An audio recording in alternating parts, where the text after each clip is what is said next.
On this week's episode, I talk about my problem with the latest regeneration. It's going to take a lot of getting used to. I mean, the Doctor's a northerner. I talk about Dirk gently and try to make some kind of sense. And Gareth talks about Black Mirror. No, Charlie.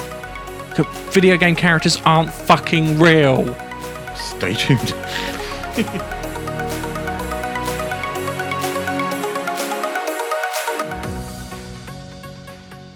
Hello, ladies and gentlemen, boys and girls, gamers, geezers, geeks, geekettes, broccoli people, and holistic motherfuckers. It's this week's Monkey Nut Punch podcast. Geekettes. It's just geeks now. It's not. No, it's not geekettes. politically correct. Fuck off. Geeks. Nerds. There may be something. There may be a bloke out there who refers to himself as a geekette. All right. Broccoli lovers. Bronies. Broccoli lovers, bronies. Oh fuck no! Don't upset. Do not upset the bronies. All right. We'll get 100 fucking listens, and all of them will be like kind of just to wind us up. Anyway, it's our first podcast of the year with all three of us together. Hey. Hello. Well done, Keith. Yeah, Keith You've joined us. Keith didn't realise we did a New Year's Day podcast. Because I wasn't invited, you bastards. We did invite you. You went. I can't come.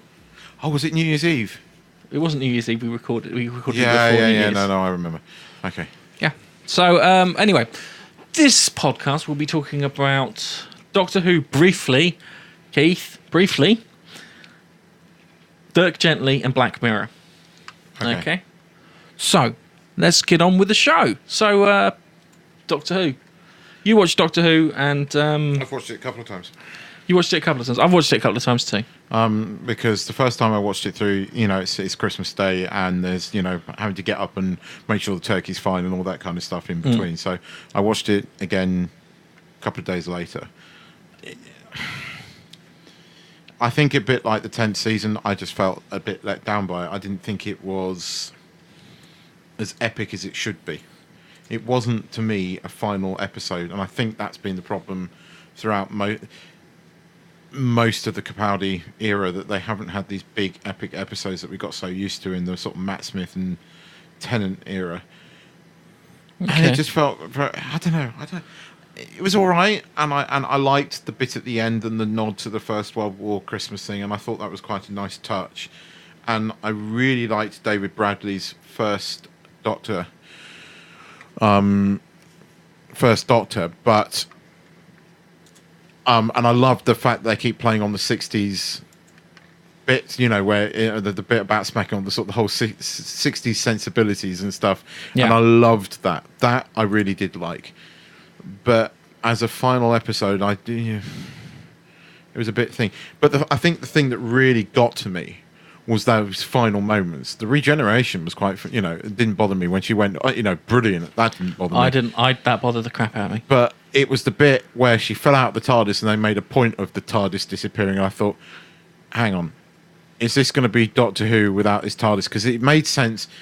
That whole advert of her discovering the key when they did the announcement to the TARDIS. Yeah. And she had to find the TARDIS. If we're going to go 5-6 episodes without her being in the TARDIS, just stuck on Earth, because that's going to be lame. Yes. Do you remember last time when Capaldi took over? And he took, 5-6 episodes to find himself. He took an entire fucking season to find entire season to find himself. And we all moaned about that. Yeah. So if it's going to be her immediately finding herself, but then she's finding the fucking TARDIS instead, they've just followed the same shit, haven't they? Really? I know. No, I think it's worse than that. I know you've got your issues with her, and you. My issues are not with her. My issues are with Chris Chibnall. Yeah, I know you've got your issues with Chris Chibnall. I think she can work. I think she can. I think she can, but I don't think Chris Chibnall can make her work. I think what's going to happen is it's going to be an almighty failure, and then they're going to be blaming toxic masculinity, all this shit, rather than Chris Chibnall being a shit writer. What scares me is she's going to fall on a beach with some suspicious-looking cliffs, and there's going to be a dodgy-looking David Tennant lookalike copper turning up. Yeah, and it's going to be an entire season about who done it. Yeah, that's my worry too. It's going to be like Broadchurch 4 with the Doctor. See, this is the weird one, because I was talking to Nigel about this when it came to the Doctor Who episode. Know the guy in the crater that was pointing the gun at? Yes. He's Toby Whitehouse. Yeah, he's one of the writers on it. Yes, you're right. Yeah. He's the guy I wanted to replace Moffat, because he did like Being Human and other things, and he's got more of a sci-fi background than Chibnall has. I know Chibnall did the first 2 series of Torchwood, but the first series and the second series were radically fucking different, and they didn't work. The second series was better, and the second series that had 2. Depends what time you watch the episode, because they did with that second series they did 2 cuts, didn't they? They had the kiddies cut that was played out at like whatever time it was on BBC Two. Then they had the late night one, which had the gay aliens.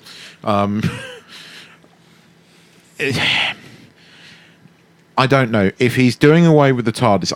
I've said all along I quite like the idea of this serialized approach. I think that's interesting. For me, I would have liked 3-4-part episodes which were serialized. Yeah, that could because work. That's how I had Doctor Who as a kid. Yeah, no, that could work. But serialized works. I mean, it's the one thing I will give Star Trek Discovery. I quite like the serialized flow through it. That I quite like because it makes it different. Like a river of diarrhea. Yeah, but look, we all know our issues over. We all know our issues over this Star Trek Discovery. I'm not going into it, but I'm being complimentary. That's the one thing I liked about it, and it's the one thing I'm hoping that might work with Doctor Who. One thing that you should like about Star Trek Discovery is it had great production value. That's amazing production values, but then it is one of the most expensive things ever put on TV. So you would expect it to have amazing production values. You look at something like The Crown or what's it else was the other thing that they cancelled, the what was the thing about hip hop? Oh, I have no idea. Straight Outta Compton. No, it was about it was quite good actually. It was genuinely quite good, and the music was good. No, it was on. It's Netflix's thing. Oh, but okay. It had a recorded budget of like 100 million. You go, where the fuck did that go? Because you're looking at it, you're thinking, where did it go? And apparently it was in making everything look like 70s, the Bronx, and the same with The Crown. But you look at Star Trek Discovery and you go, okay, I know why it's costing that amount of money to make an episode, But with Doctor Who, I don't know, that whole ending with the TARDIS disappearing was rather ominous to me. I think we covered that, didn't we? But the TARDIS fucks off at the end, basically. Just like spits her out for all intents and purposes. I have to say, I loved David Bradley, his first Doctor. That really worked. Yeah. And it worked well. I'd like him to come back as the first Doctor a couple more times, actually. I would. I would love some more interaction. Because I just love the bit where he comes out and he goes, any more language out of that young lady, we'll get a smack bottom. I fell about laughing. That was brilliant. See, I like the brandy thing, where he turns around and goes, oh, look, someone's had a glass of this, because it's been in the TARDIS for like 1,000 years. You tart. And he's like, kind of, And then when he goes back in time, he pours the guy a glass and goes, oh, that's where it went. And I like that little touch. Yeah. But there were some neat touches in it. There were some nice things to like. I like the classic TARDIS. I knew Clara was coming back. I just knew it. Oh, she had to come back for that last 5 minutes. Yeah, I knew that was going to happen. I knew Moffat wouldn't resist doing that because he did it with Amy. Yeah. So I knew that I was just waiting for her to turn up. So when they all turn up and they're doing that hugging thing at the end, I was like, come on, here's Clara, and then boom, there she was on cue. So that was quite neat, but I don't know. I think Capaldi deserved more. I rewatched those 2 final episodes. I know of the last season of 10, and I still think they feel a bit too. They were really downbeat. Okay. And I think the one thing about Doctor Who is escapism. We get the darkness in Doctor Who, but dark doesn't necessarily have to be downbeat. And those episodes were really downbeat. And there was less of that in this episode, but it was still a bit downtrodden. Do you know what I mean? You can go dark, you can be thingy, but I know I always make this comment, and it could do with a dose of Prozac, but there's a difference between being downbeat and depressing and dark.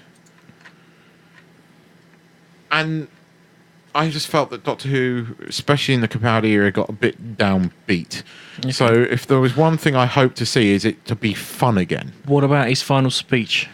Yes, I liked his final speech. His final speech was good. His final speech was good. I like the thing that included the don't eat pears, which was in the Family of Blood, which was cut from the Family of Blood. No, he leaves the instructions to Martha. Yeah. If you watch it, you can watch the whole set of instructions on YouTube. And one of them is like, it's like number 6. Whatever I do, don't let me eat a pear. They're disgusting. And he went through that, and that's what that I just thought that was a normal wacky comment from the Doctor being very Doctor-esque. That was something that wasn't covered, but was covered in. The thing about the one thing I liked about that finals episode, his hair was bonkers, and that's what it should have been all the way through. Because Doctor always did have, Matt Smith's hair was a bit bonkers, and I like that about it.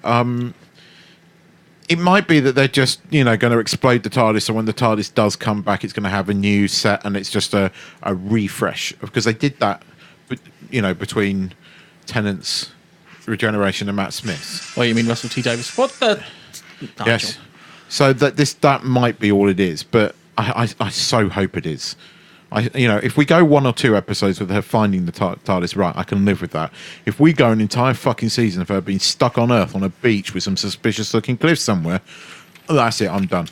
Yeah, my feeling is Bradley Walsh is going to be playing the David Tennant character from Broadchurch. Yes, he's just going to turn up in that same fucking trench coat that he had in Law and Order UK. It's just going to be. I got transferred from London. Yeah. Oh, don't. My money says that he's going to make him out to be the bad guy inside the group. That's what the rumour is, yeah. I don't want that to be the case. Because I think I want Bradley Walsh to be a good guy, because he's quite good. He's an entertaining and very charismatic person to watch, because, oh my God. He is actually quite a good actor. He was really good in Law and Order UK. Okay, all right, enough of this. What I'd like to see happen with this, I've forgotten her name. Jodie Whittaker. Jodie. Dr. 13. Yeah. Yeah. 13. I'd like for her to take it in the same direction as Matt Smith, because I started watching again when it was Matt Smith. That was when I joined. Yeah. And it was fun, light entertainment. And that's how I feel it should be. What we'll have to do is the three of us will have to get together in a room sometime, and we'll have to go through Doctor Who by the era, so we have a nice big long. You're absolutely on the money there, though, Nigel. You're right. So I just wanted to think. He's right. You're right about Matt Smith. He was fun, but he was also dark at times. He did some really dark speeches, but he was fun. Yeah, he was. And it was fun, and it was light, and it was. Yeah, don't get me wrong. There's issues with the Matt Smith era. The whole 7th season to me was a pile of crap. Oh, just like to point out that Chris Chibnall wrote 2 big episodes in that season. Yes, I know, the ones that you don't like. So yes, I know. But yes, I think. Yeah. I would like to do go through. I think we need to. We all need to sit down and just have like a big round table, and have a long chat over the series of Doctor Who. Maybe we should do some other series too, like get my brothers around to do a round table on the Marvel Netflix series too. Anyway, on that note, have any of you into holistic sciences? I have seen the entire first series of Dirk Gently, and I have watched the first episode and a half of the second series. There was so much on when it was airing on BBC America that I thought, screw it, I'll wait till it comes out on Netflix and binge it when there's nothing else on. Because it's one of those things you have to kind of just watch. Yeah. Unfortunately, it has been cancelled in America. But I enjoyed the first series, and it was another one of those recommendations from you, go watch this. And it was significantly different to the UK TV version of it. With Stephen Langan. Who played quite a good Dirk Gently. He did. The thing is that the guy who plays him, I can't remember his name, Samuel Barnett, he'd make a good Doctor Who. Yes, he would. He'd make a really good Doctor Who. That might be something else I want to do, actually, is a list of people I think should play fucking Doctor Who. I'll go through the entire fucking spectrum everywhere. Ever since that guy, what's his face, who was in Death in Paradise, was in the running for that. Oh, it's Marshall. Yeah. I've just think that guy would be a good Doctor. He would be a good Doctor. Actually, yeah. I think he would. Chris Marshall, isn't his name, isn't it? Yeah. Chris Marshall with a K. But he would make a great Doctor Who. Yeah, he would. I think even if he played exactly the same character as what he did in Death in Paradise. Yeah, but it worked. It worked. Yeah, absolutely. Do you know what I mean? Yeah. I could see him doing it. Yeah, it's one of those things. You've got Chris Master and you've got Samuel Barnett. It's another one who plays it. And there's also another guy who was in Black Sails who played. I can't remember his name now.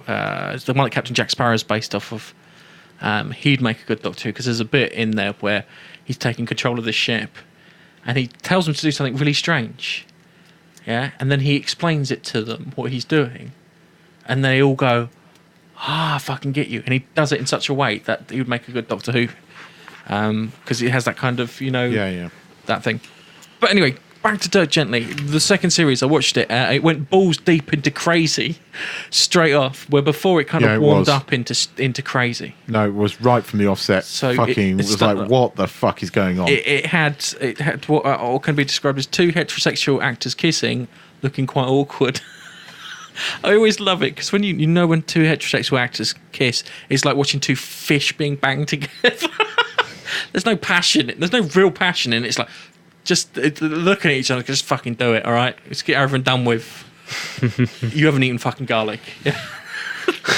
They've got that look on their face. Anyway, it starts off in this weird magical kingdom. What is it? Wendigo or not Wendigo? Windermere or something like that. Where it seems to be very childlike because there's like a train floating in the air and there's a weird moon and everything. And the reason I like Dirk Gently is I can't fucking tell it where it's going at all. Yeah.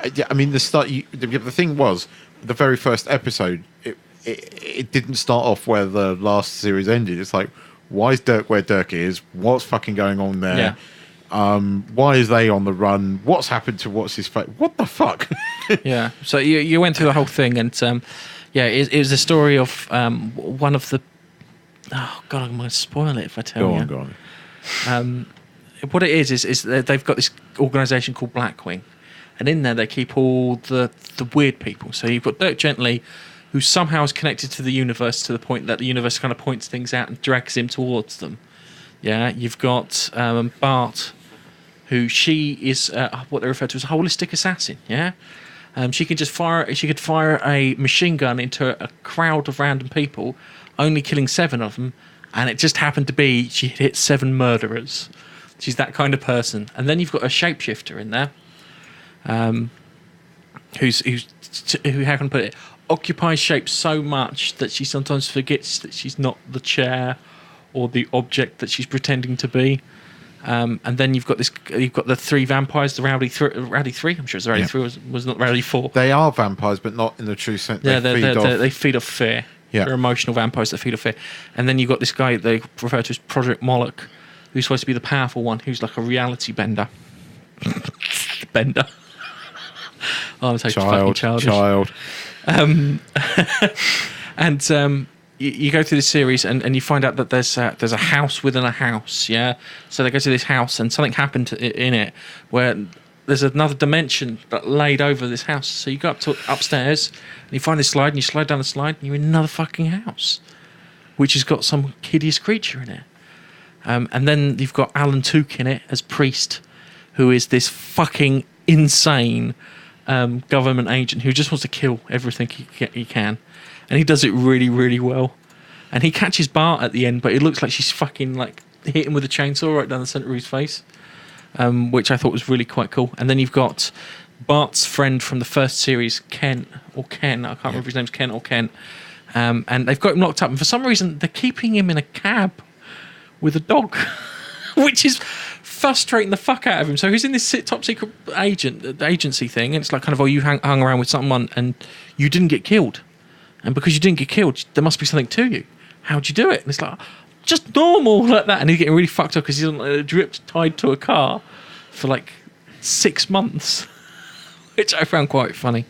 But it's quite funny the way it evolves because they find this boat in a field that has just dropped out in the middle of nowhere. That's where I got to. The boat just dropped. It just appeared out in the middle of nowhere and no one had any fucking idea where it came from.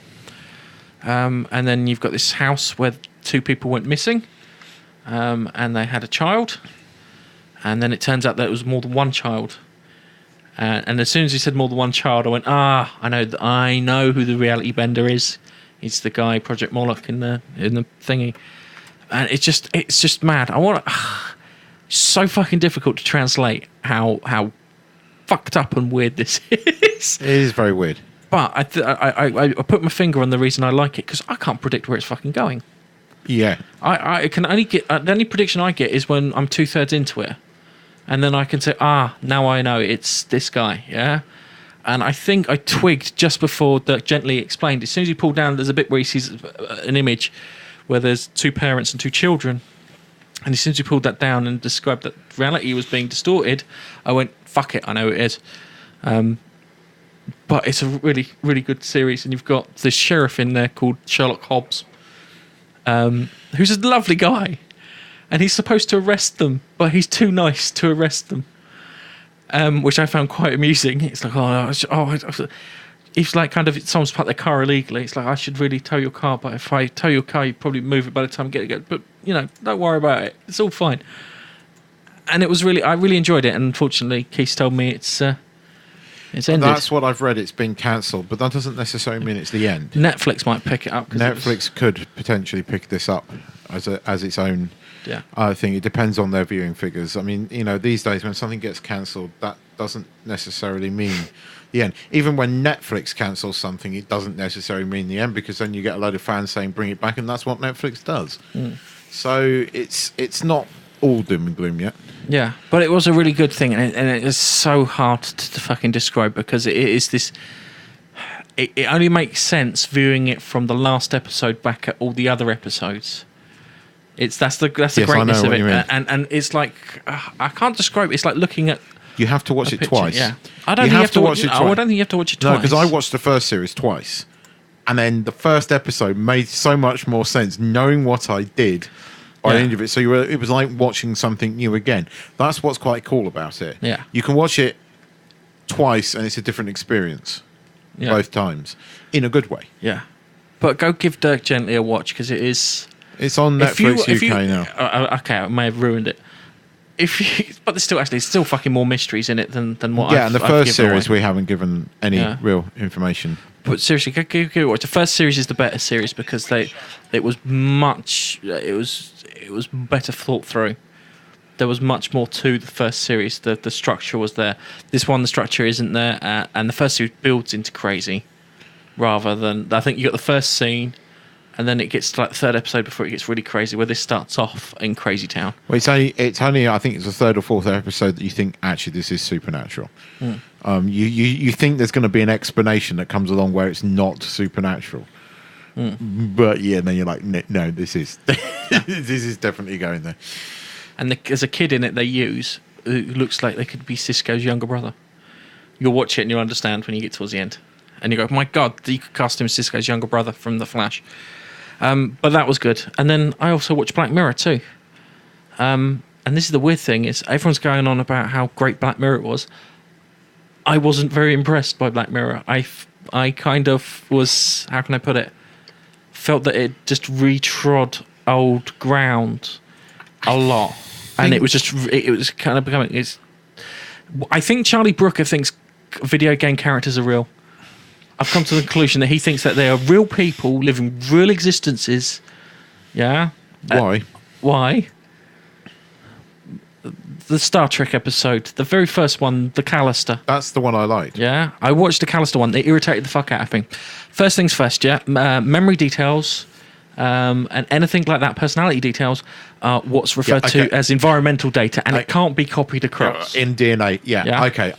The one thing I will say about that first episode was getting their DNA means you don't necessarily copy personality, memory, and everything else. Yeah, you're absolutely bang on that. But as an episode of Black Mirror, it was curious in the fact that, one, it had quite a happy ending, and quite a satisfactory ending. A lot of the time, in Black Mirrors, they're not good or they're not happy endings, whereas Callister was quite a good ending.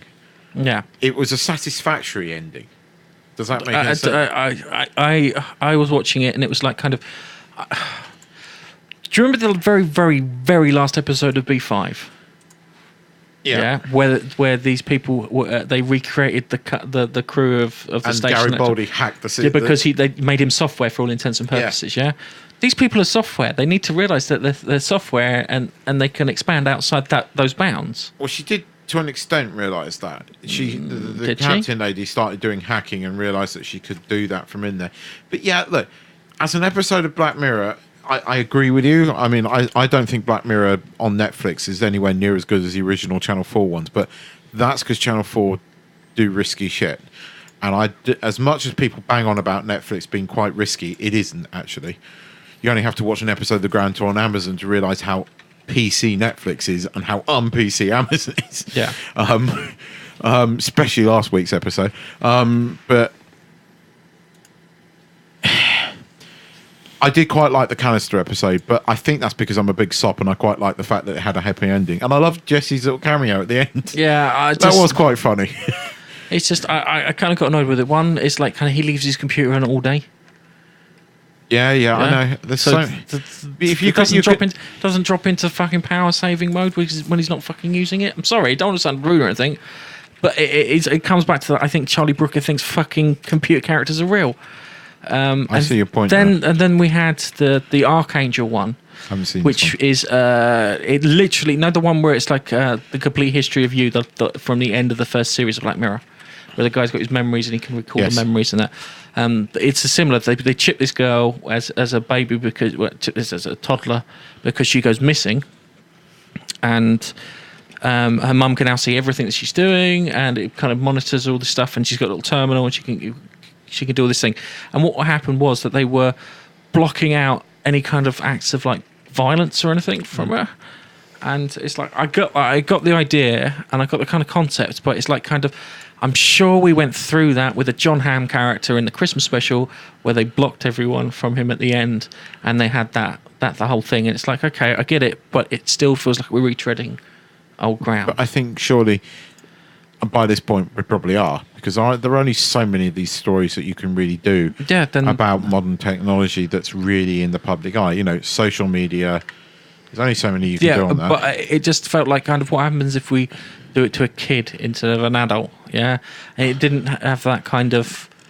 It didn't feel new. It felt like old trend ground. And then after that, you had I thought it was a lovely episode with the two people dating, and they were going through this kind of thing where it's like kind of you get into a relationship and you meet up and it's all predestined and all that. So it's like, how long is your relationship going to last? 12 hours, yeah?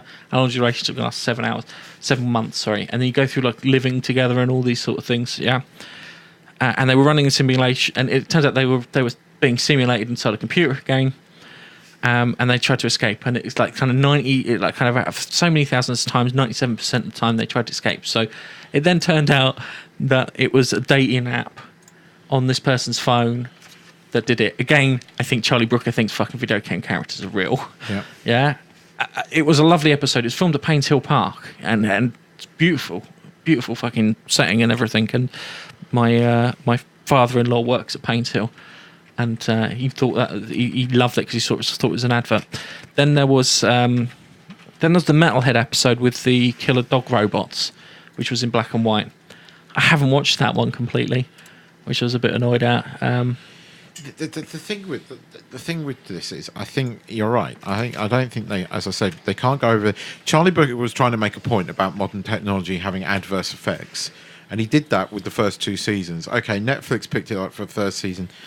I think they're pushing it with the 4th season. I don't think they'll get away with the 5th. And we'll see when we get to the 5th series. But can you hear? I'm just describing it to you, and you sound like they're repeating. They're blatantly repeating. I mean, they're repeating themselves again. You know, living within your computer. There's two slightly different themes, but it's the same theme inside one series, like inside the whole. It is the same. Yeah, and you know, with the Orville doing the social media thing after Black Mirror did it anyway, there's a risk of being overloaded with this kind of stuff. But it's just the thing that always gets me, because it's like, oh, this is so good. It's like, kind of, dude, are you watching the same fucking program I'm watching? Because it is repeating. It is nice, but it's like the whole concept of the show is to show you new things in different ways. And they keep referring to the digital Twilight Zone. Charlie, just resurrect the Twilight Zone and write episodes about that. Yeah, because then you can really do anything. Yeah. Yeah, I would agree with you. I did like the US Canister episode. I did. But I haven't watched most of the 3rd series of Black Mirror. I only watched a few of them. Because I was going to say, after you got Metalhead, you had... there was the one where the lady killed... This is another thing. this woman and this bloke. I can't remember the name of the episode. They start off and they're driving together and next thing he kills someone. Yeah. Anyway, comes back. It's 20 years later. He meets up with her, and he's like, kind of, I've got to tell the family because they can find his body and this, that, and the other. I'll make it anonymous. And then she goes, no, and she kills him. But while that's happening, some guy goes outside, gets hit by a automatic pizza delivery thing. And this woman is going to people. This insurance person is going to people, and she's recalling their memories, from their heads to see what happened. Yeah. So she does it with this woman, and she finds out that she goes to kill her. So she kills the thing of the woman, yeah? And then she checks. She puts a chip in her head and checks to see, and she finds out she told her husband. So she goes and kills the husband. They've got a kid, yeah? She then kills the kid, yeah? All right, so she kills the kid, blah, blah, blah. Turns out the kid was blind, so it didn't fucking matter. What did matter is that she bought him a pet hamster. And they go and chip the pet hamster to check to see if the pet hamster saw anything at the end. That was the twist. When I saw that, I went, oh, fuck me. Oh, the fucking hamster's the witness. Put it on the fucking... Guys, take the stand, hamster man. Yeah? Hamster's coming up. Do you solemnly swear? Yeah. Do you swear on this nut? Could you stop running on that wheel, please? Yeah, and it was... And I watched that, and it was just like kind of, oh shit. And then they had the last one, which was like a mini anthology inside an anthology, and it was, they called it, I think it was the Black Museum. And this one was like kind of, this guy has these 3 stories. This guy called Roland who runs the museum, and he's got like all these bits left over from these stories. So these things that he's participated in. One of them was, he figured out how to take the personality out of a dead person and inject it into your head, so you've got them there. So they're sitting there like a backseat driver telling you to do all this shite. Okay? So the digital personality gets recreated in someone's head. Kind of seen that one, haven't we? Yeah. So you got that one. And then you've got... you had that one, and then there was another one which I can't fucking remember. Mustn't have been good. And then you had the one about the convict where he copies his digital personality and he puts him in like a holographic cell, and he allows people to like re-execute him, and then it copies his personality at the point of it being that. And I watched that, and I was like, I don't want to sound rude or anything, yeah?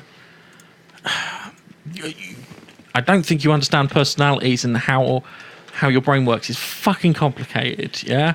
And if you could do it as an algorithm, it's just an image. But this was the whole reason. Charlie Brooker, I'm pissed off at Brooker as well, because we didn't get a screen wipe this year.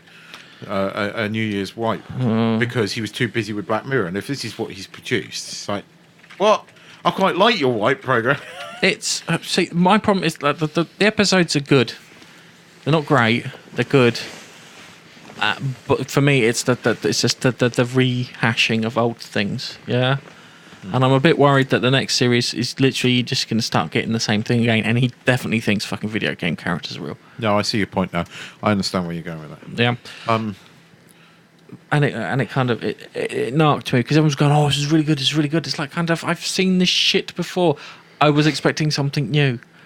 Yeah, that's why I watched it, because I wanted to see something new. Because it's not. I don't want to sound rude or anything. It's not exceptional. No, sound rude, Gareth. We're on a podcast. Yeah. You can do that. It's not. I don't find it exceptional. Seriously. No, I know what you mean. It's like the episodes of Outer Limits that were more fucking exceptional. One of the best ones featured Bruce Boxleitner. Yeah, and it was the one where he is he's running as a presidential candidate. Yeah, I know the one. And he's on a plane and he's flying through a storm, and all of a sudden this woman appears and time stopped. And she says to him, goes, look, I'm here from the future. I need to fix the future, because what happens is a weak leader gets in and he gets replaced by a tyrant, which then ruins the world. Yeah, and I need to stop that person from getting in, and you've got to run, and I've got to save your life. Yeah, and it's like kind of the plane's going to get struck by lightning, and it's going to explode in midair, and you're going to die. And he's like, shit, fuck, really? He went, yeah. If you jump out of the plane, I can save your life. Yeah. I can slow you down and have you land on the ground, and you can walk away from this thing, and then you can become president and everything will be fine. And he's like, really? Yeah. Anyway, things occur and all these things start pointing towards the plane blowing up, being completely fucking inevitable and nothing he can do. A woman turns up and goes, now's the time. He jumps out the plane. All right? Jumps out the plane, fucking lands on the ground. The time traveller shows up, turns around and went, didn't quite tell you the entire truth. When I was talking about a tyrant, I meant you. You're the tyrant. You're going to be the bad president that fucks everything up for everyone. And here's the twist. You're still falling out of the plane. And then it cuts to him falling out of the plane and he dies. And it's brilliant. And it's absolutely fucking brilliant. And it's one of those ones, it kind of, even now it sends a little bit of a shiver down my fucking spine. And I was telling it one to my brother, he goes, oh, that was a fucking awesome one. Yeah, no, it was. I know the one you're talking about. I've seen it. And the one where Wesley Crusher kills the world. There was quite a few. And the Twilight Zone. I remember a few of those as well. Yeah. Seeing as we've got a bit of time, Geek News, The X-Files is back. And it's pissing people off. Is it pissing people off? Yep. Have you read any of this, Nigel? Is Fox Mulder transgender now? Well, okay, I haven't seen the first episode yet. I've got it on download. Apparently, some of that final episode of the thing was a dream. Oh, fuck off. I think, apparently, although I might have read that wrong, but that's what I read as well. But the more important thing is that, you know her son, Michael? Kind of. Yeah, you remember the son that she had supposedly with Mulder? And then went missing. Oh, yeah. Yeah. You know, she went off with Smoking Man in season 7. She did an episode where she went on a road trip with. Don't say it's his fucking child. He used science to impregnate her.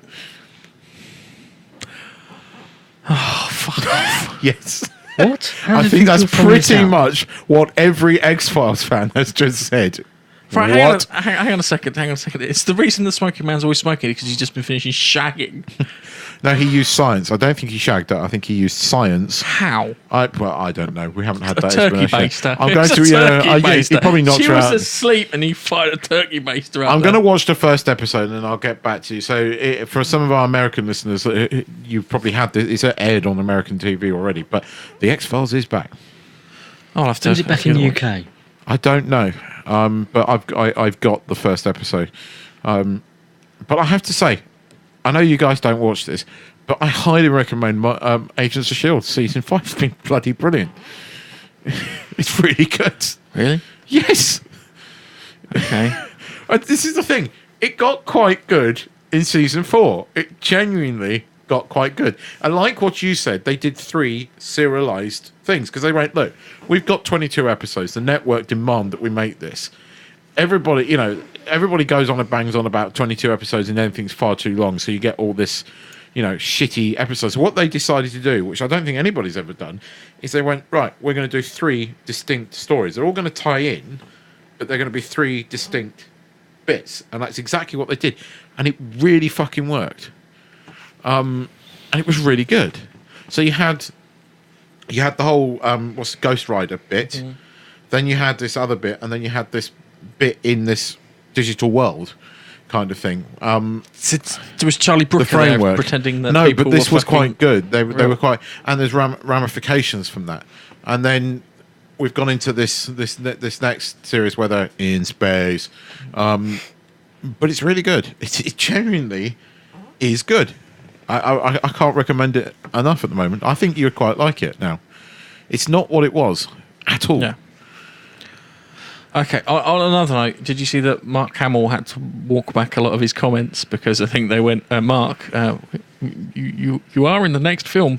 You do remember that now, don't you? And he went, oh yeah.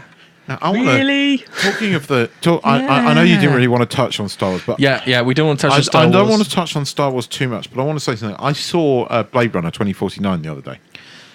Right? Yeah. Yeah. I thought I liked Blade Runner, so this was quite good. But you have to like. I didn't like Blade Runner because it made me. Then sad. you really won't like this. But the Rachel character, you remember the one that he falls for in the original Blade Runner? The Sean Young. Yeah. She has a cameo in this. Yeah. And she's fucking perfect. Not dodgy Leia CGI of Rogue One. She is. You would think it was a real actress. I mean, you cannot tell. You're like, Are they somehow cutting a scene? Well, I think From I think the difference is one's from Industrial Light Magic and the other one's from Weta Digital. And Weta Digital is better than fucking Industrial Light Magic. Seriously, initially I thought what they'd done is they'd taken a deleted scene from the original one and cleaned it up and cut her out and pasted her into this. Because it was only when I saw a video on Facebook that I realised, and they took a year to make a 2-minute scene. A year to do this. But it's perfect. And I'm just wondering, well, if they can do that, can they not do that with Leia in Star Wars to give her a send-off towards the beginning of the next episode? Yeah, but they're not going to do it like that. They're going to do it. It's going to be a case of it's going to be her digitally, and she's like kind of, oh, well, I'm off to sort some other children out. Puts her umbrella up and flies off into the sky. It was amazing. I mean, if you don't have to like 2049, but you have to be seriously impressed with that scene. I'll watch it. It is seriously impressive. It's one of those things I watch. It's like Brazil. Have you watched Brazil? No, but I know what you. If you watch Brazil's a great, really good story, but it's one of those ones, along with The Green Mile, that you only ever really watch fucking once because you want to keep happy. 2049 is a bit like that. B1, he doesn't turn up. Deckard doesn't turn up for like the first hour and a half of the entire damn thing, and then he's in it at the end. I've been told that Jared Leto is a bit crap. Yeah, I didn't quite get the whole point of him. At all, really. He was the weak point in it. The bird that plays Jenny in Evil Mrs. President in House of Cards, she's quite good in it. What's in his face? He is quite good in it. But again, they don't really say if Deckard is a replicant or not. And depending on what version of Blade Runner you watch, because there's been 2 director's cuts. He's a fucking replicant. He is a replicant. One of them he is, and one of them he's a human. No, he's a replicant. And in this, they indicate that he's a human. No, he's a replicant because Ridley Scott, who directed that, turned around and said, no, doesn't matter what Harrison Ford says. He's a fucking replicant. No, Ridley Scott recently said, no, it was Harrison Ford that said he thought he didn't. It was. He goes, I'm not. And then Ridley Scott was like, yes, you fucking are. Mm-hmm. In this one, again, it implies that he could be human. So it's kind of left off. It's quite good. It's very much in the vein of the first one. The music is very much similar. James what's his face? James, what's his name? James, the guy that played Amadama, who's in the first. James Edward Almost. Yeah, he gets a cameo in this as well. Okay. So there's lots of bits. I would suggest that if you're going to watch this, watch the first one again, because there's loads of little nods. Okay. It's really long, isn't it? Yeah. Okay. But it's very well done. All right. I rewatched Dunkirk recently at home I had to fucking turn the sound bar on and everything to get the full experience. I still get PTSD from watching that film. Is that good? It's the time frame is jarring. Have you seen Dunkirk, Nige? Nope.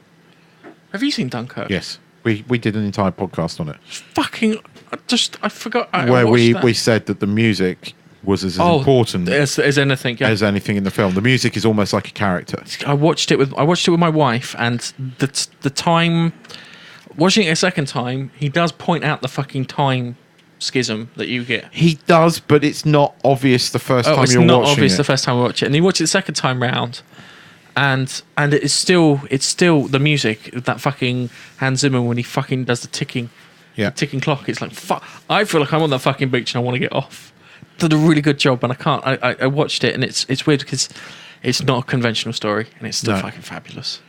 Look, I had criticism of it, but not from the film based. It was more from the historical base of it, but that's another matter. Yeah, but he couldn't fucking destroy Dunkirk in order to fucking do that. I'm not taking away from the fact that it was a fantastic film. It was a very well done film. Yeah, it was just a bit inaccurate.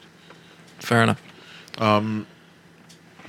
But yeah, and I don't think I knew there was something bugging me because I had another piece of geek news, and I know the minute we cut off that I'm going to remember it. Do you want to quickly talk about the fucking 3 horrendous security flaws that have come out recently?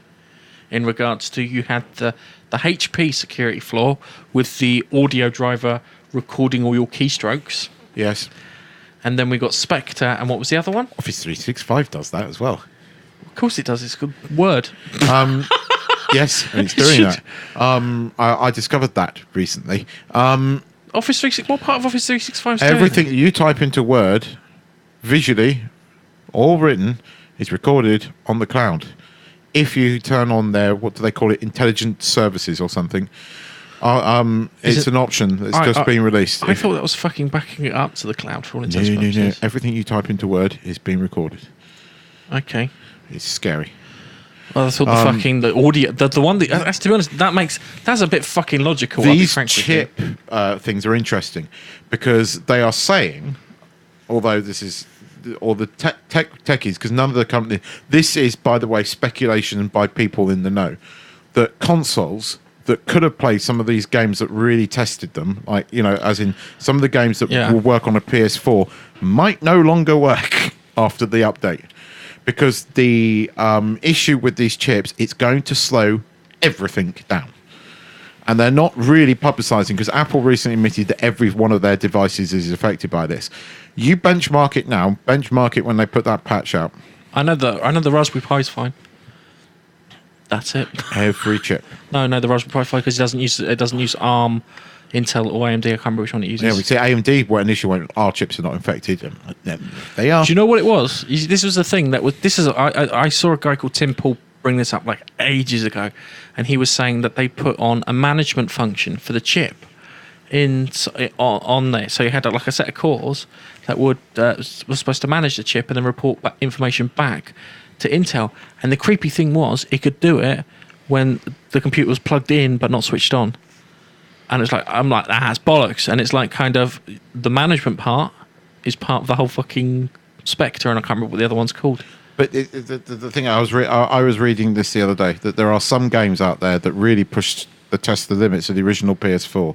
After this update, they might not work properly. You're all right, Nigel, because you came up with some bullshit excuse for your wife to buy a PS4 Pro, didn't you? My disk drive broke. Well, no, actually, it just kept spitting out discs. That's because you spread marmalade on a disc and put it in there earlier when nobody was looking. We all know what you did. Kids do have sticky fingers. Yeah.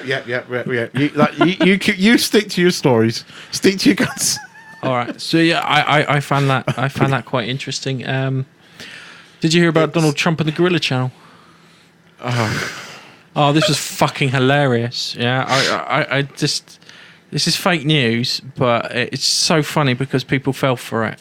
People actually believed it because it's not, because you look at him and you go, I could see it happening. That's the reason that people believed it. Very believable. But people in the news are so keen to have any shit like this, they'll just publish it straight away. The normal people will look at it and go, I can believe it, but I wouldn't put my fucking name to it. So some idiot put out an excerpt from this biography by a guy called something, I think it's Michael Wolff, who had access to the White House during the first iteration of the Trump presidency. Mm-hmm. And they put out this fake article saying that when Trump got there, he was unhappy that they didn't have the Gorilla Channel. So the guys got some guerrilla documentaries, and then they broadcast them to that. And then he was upset because they weren't fighting. Yeah. And then from this broadcast tower on the lawn, which you could have all fucking seen, that was a giveaway. Yeah, that was a giveaway. That was a giveaway. The camera said that, well, they just cut out the fighting to put that on there so you could watch the fighting. And just, oh my God, how could you fall for such shit? Oh, it's just amazing. Well, Mark Zuckerberg's New Year's resolution is to fix Facebook. Good luck with that. Oh, like Facebook fucking ads is the first place he wants to start because they're shit. Yes. Yeah. I've got a friend who's got a website for university placements and stuff in Italy, and he advertises on Facebook. And he puts his adverts through, and I'm not joking. You should see the penetration that he gets. He gets he put like 30 quid on one. He got 3,871 people saw it. One like. It's ridiculous. One fucking like. Just to finish this off, though, I would like. Hang on. Go on. For 30 quid. For 30 quid. But but a year ago it wasn't like that. 2 years ago it was perfect. They've broken it. But just to finish off the podcast, because I've got to go and rescue my wife in a sec. I've got a bit of a story for you. This guy won't affect you guys, but if you use iOS devices out there and you've got kids, you need to pay attention to this. Because I'm currently involved in quite a serious argument with Apple, and I'm not letting it go. My wife is she has an iPhone, and she is under me on the App Store because she doesn't have a card that the App Store will accept. So we use the family sharing thing. And if you set up somebody on your iTunes account as a family member, you have to approve all purchases. Yeah. So if she downloads a free app, it's fine. It just lets her do it. If she downloads an app that costs, you get a little pop-up saying, whoever the family member is would like to purchase this app. Is it okay? And you just click OK, or you say, what the fuck are you doing? That kind of thing. Mm-hmm. So it's the whole idea is to give kids iPads and things like that. So my wife, unbeknownst to her, managed to download 2 apps that were free to download on the App Store. Yeah. But immediately sign you up to a 3-day trial. And then charging you £44 or £45 a week. What fucking apps are these? A week. What apps are these, firstly? They're these ones that make you turn you into a cartoon. So there's quite a lot of these going over Facebook ads at the moment. This is why it's relevant. Because this is where she saw them. And she didn't realise that they cost, because they say free to download. And she could just download it, so she assumed it's free. It didn't work, so she just deleted it. But what it did in the background was go, right, you're on a 3-day a 3-day free trial. If after you do not go into the App Store and cancel it, we will charge you £45 a week. So what that's effectively done, right, is bypass the whole approval thing that Apple's got in place. Yeah. Because what it did was I got an email and it said, after 3 days, it's going to be charged to this card. And it said, dear Natapat, which is my wife, and me. So she got the email and I got the email. Mm-hmm. And it says, we're going to charge you. And it's on her account. So I had to go into her iTunes account and cancel the subscription, or it would have charged my card £45. Now, if I was on holiday, or, I was busy at work and my kids did that, and I didn't see that email in 3 days, I would have got charged £45. And that would have completely bypassed the whole thing that Apple says. And guess what? It's illegal. Because Apple, as the retailer, have to offer this. Any purchase that goes on your charge to your card, you have to approve. Didn't approve this. Okay. Well, it sounds the whole like thing a scam. Yes, it is a scam. It's absolutely a scam, right? But it's on the UK App Store because it linked through to an app that's on the UK App Store. Even though the ad, because Gareth pointed out, I get ads on Facebook because that breach the UK things, but they probably don't breach the Thai rules. Therefore, because the Facebook thinks I'm living in Thailand more, it starts showing me these kind of ads. But it was on the UK App Store. And it bypassed the thing. Apple are trying to wheedle out of it, but they can't, because I found some small print in their thing where they say, and by UK law, if, as the retailer, you have to approve everything that's charged to your card. I didn't approve this. I was never given a prompt. It's weird because I signed up for something called it's called Blinklist. And the idea is it gives you like books and stuff, and instead of making you read the entire book, they go through read the chapters and they stream out all the relevant data, and then they make it either an audio thing that you can listen to while you're doing stuff, or a little passage thing you can speed read through. And that was subscription based. But for me, it turned around, this is subscription based. The moment you download it, pops up with a big thing saying, this is a subscription. If you want to cancel it, you have to go to the subscription I went and checked the app on the store. All right. So what I did was I then went round to my sister's house, and my sister's child 7 has got an iPod Touch. I did exactly the same thing. Not once does it tell you. Did you video it? Yes. Oh, yes. You can put up on YouTube. I've basically told Apple that if I don't get a response from them, because I'm meant to be getting a call back from a senior manager in iTunes UK, because I said that, and I basically blagged it. I said I run a podcast with thousands of listeners, and we've got thousands of listeners on Twitter. I have this video here. I will post this on YouTube in the next week if you don't respond to this, because at the moment you are in breach. This is illegal, and as the retailer, you are liable because you have so much control over your app store that you approve everything on your app store. Ba-bump. So I'm now waiting. The person I spoke to recently was sufficiently scared enough to say that I was going to get a call back from the senior manager in the iTunes store. Okay. So we'll see. This saga will continue. Now, from my point of view, if you just raised that with anybody in Apple, saying that is an issue, and without even trying to scare them into doing anything by blagging that you've got more listeners, they should have just gone, that really does sound like something we need to look into. It does sound like it is a big accident and possibly a lawsuit waiting to happen. Yep. We should jump on this without having to be fucking scared into doing something. But that's Nigel, Apple. the And whole I thing's can't been fucking atrocious. stand them. Yeah, and you're right. The whole thing's been atrocious. I couldn't just call them. I had to schedule them a call, and that took them 2 days to call me. Then she told me sent me off to this web form and said, just fill this in your feedback. I said, a web form can be ignored. I want to speak to somebody. This is serious. And then she, after arguing with her, the toss over with her, and saying, I'm not going to fill this out on a feedback form because this isn't some simple fucking thing. This is a major scam going on. And at 45 quid a month, if there are families out there, that this is going to cost them a lot of money. And getting a fucking refund off you is near and damn impossible. So I said, this is serious, and I want somebody to acknowledge how serious this is and deal with it. I've got video evidence here. I'm not stupid. I work in IT. I know all the options and what's going on, because initially you said, you have to have ask to approve on. I said, it is on. It's on by default. And anyway, cut long story short, I was being transferred to a manager, then got cut off. Waited half an hour and nobody called me back. So I then had to fill out this fucking stupid form again, and then wait another 2 fucking days to get a call back. And then again, I had to go through the whole I'm not filling this damn feedback thing out, put me onto a senior thing. At which point I finally did get through to a manager, went, I've got a video of this, I'm sending you this video. And I emailed him, I said, if I do not get a call from somebody that tells me that this is going to get sorted and acknowledged and, made me feel all warm fluffy again, this is going on YouTube. I said, and you should know, I run a tech blog and podcast, and I blagged myself a bit, but it worked because it's obviously put the wind sufficiently up, because when he saw the video, he couldn't fucking argue. I said, nowhere does this say it. I said, okay, there could be argument that the wife can't read English properly. It doesn't say it.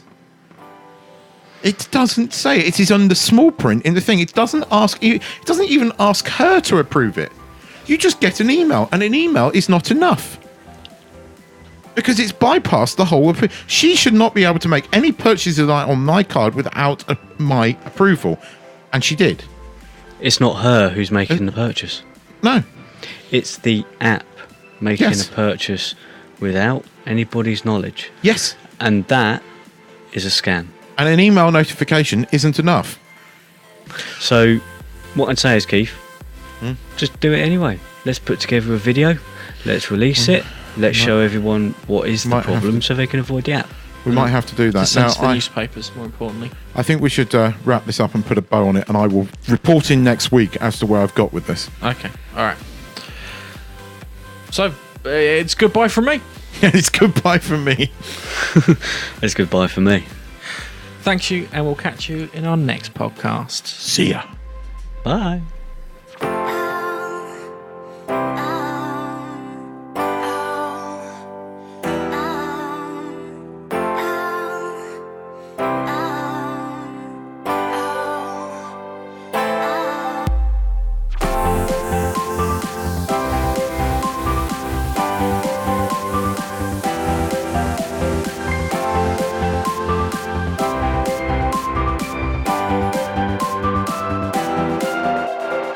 Thanks for downloading the Monkey Nut Punch podcast. You can follow us on Twitter @Monkey Nut Punch. You can also find us on Facebook, facebook.com/Monkey Nut Punch.